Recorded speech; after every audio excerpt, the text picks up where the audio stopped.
बच्चा जो है वो परेशान ना हो और चीजों को हम सेटल डाउन करें। ये बड़ा अच्छा। डॉक्टर साहब ये मुझे बताएं कि बच्चा वाकई में जब हम बात कर रहे हैं, एक सवाल भी आया है कि आजकल जो स्किन के ऊपर वाइट पैचेस होने के बाद जो खारिश का प्रॉब्लम आ रहा है, तो वो क्या वजह है और उसको कैसे दूर किया जा सकता है? मैंने बताया था कि जैसे कि हाइजीनिक कंडीशन बहुत इंपॉर्टेंट है। ये जो चीज़ें ये फंगल में आ जाती हैं हमारे पास। ठीक है। और फंगल जहाँ भी होगा, जब मॉइस्चराइजेशन होगी, वहाँ ये चीज़ें डेवलप होती हैं।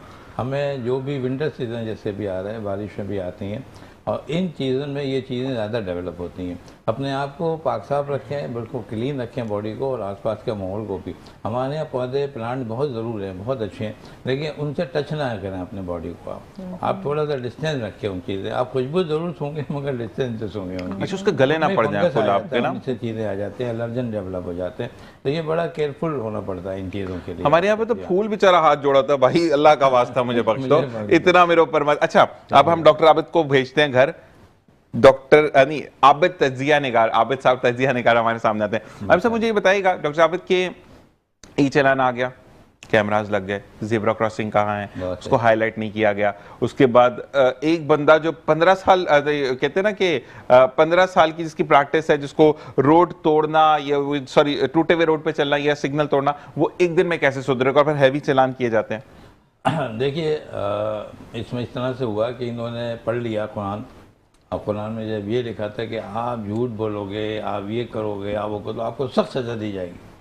सज़ाओं को आप देखेंगे तो बहुत ज़्यादा सख्त है, ऐसे ही हमने तसव्वुर भी हम नहीं कर सकते। तो इन्होंने भी वही अर्ज किया कि अगर आपने ये लाइन पट्टी हटी, आपका जो है बेल्ट नहीं बना हुआ, आपको ज़बरदस्त जुर्माने देने पड़ेंगे।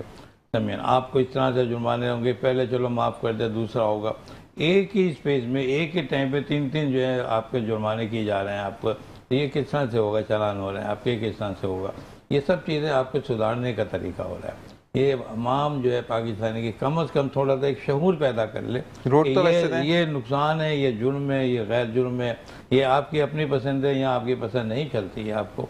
तो यहाँ से मैं ये समझता हूँ कि एक और बड़ा फ़ायदा जो होगा, ये स्ट्रीट क्राइम यहाँ से कंट्रोल में आ जाएंगे। मुझे लगता है ये जब हर जगह कैमरे होंगे तो स्ट्रीट क्राइम कैसे डेवलप होंगे? अच्छा, क्राइम वाले नहीं आते ना, बाकी सब आ रहे हैं। इवन जो बाइक पे सीट बेल्ट नहीं बांधा उसका चालान होगा। बात की जाएगी। अपने जो पीर मोहम्मद शाह साहब में DIG से मेरे दोस्त भी हैं, वो हमारे एक इदारा है मेरा, उसके साथ मेरे साथ बैठते थे ये कमेटी में।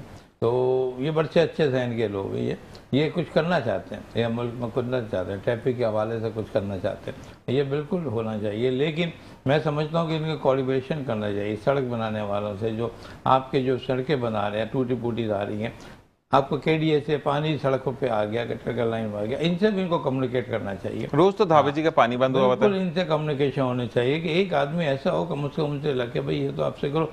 अगर यहाँ से होगी तो मेरी तो लाइनें नज़र नहीं आ रही सड़क की जो हमने बनाई थी, तो ट्रैफिक चलेगी कहाँ से जब लाइनें न जो है विजिबल नहीं होंगी? आपके पानी की वजह से, टूटने की वजह से सब कुछ हो रहा है। तो मैं ये समझता हूँ ये बड़ा एक अच्छा सिस्टम आ रहा है, और बस ये है कि थोड़ा सा सॉफ्ट कॉर्नर रखने की ज़रूरत है। ठीक है। मैं